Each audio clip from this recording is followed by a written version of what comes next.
golf courses, you're looking at things. I mean, bunkers. Can you fly? I mean, how far do you actually carry the ball? And on a good day, with a little bit of sunshine, a little bit of downwind, 250 is usually not a problem. So, I mean, that all depends on the conditions, if it's wet or dry, and how much it rolls. Yeah. Next question. Go ahead.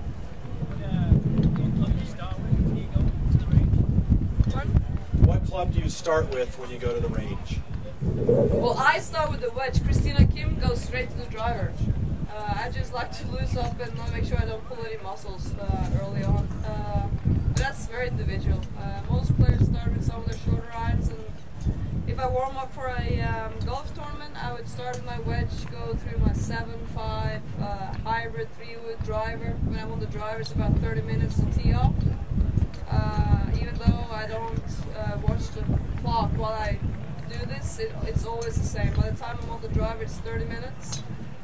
I have my caddy shoot a few yardages, then I hit the driver again, a couple of 6-irons just to see what the conditions gives me, like how far the ball is flying. I mean, if it's early in the morning, it's still cold, the ball might not fly as far.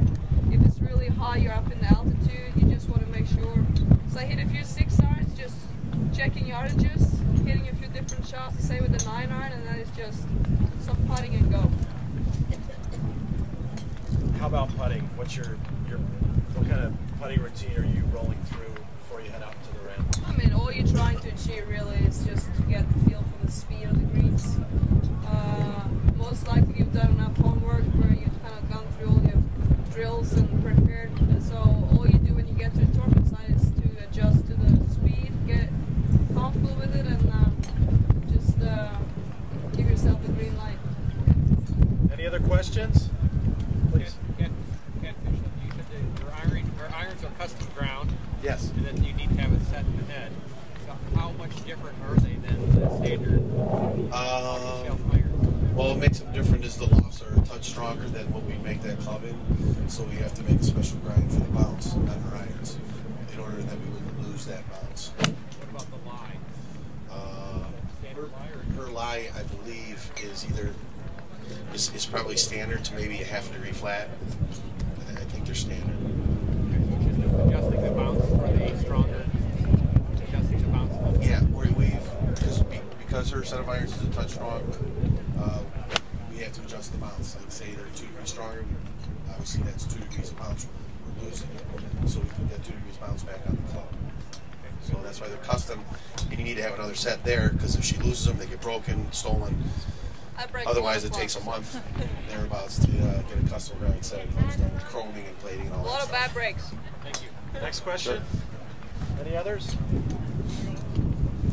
Sure.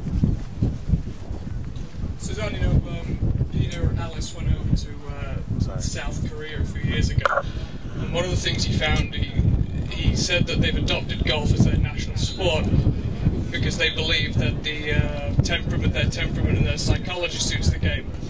And with the impact that the South Korean women have had in the recent years, what do you think about that? How do you feel about that? The impact of the South Korean women? Well, there's definitely a lot of them. Next question. Wow. I don't know what I mean. That was deep. No, but I mean, I think there's 45 plus players on our tour with full condition, like full status. So I mean, in a regular tournament field, you're looking at 132, 140 players. I mean, it's almost one in every 3 ball. So I mean, they're really good. They come out at a really young age and just fearless. I mean, if you look back and when I was 18, I mean, you're teed it up against some pros and you were nervous. I mean, you felt the heart going. These girls seem to be like stone, like not stone, like stone face. They just don't seem to be affected by anything. Not stone. Did they receive training? I don't know. Did they receive training for that, or do you think that's just part of their personality? You know, they get drilled from such an early age. I mean, I know a lot of these girls. When they come over here, they have their rookie year.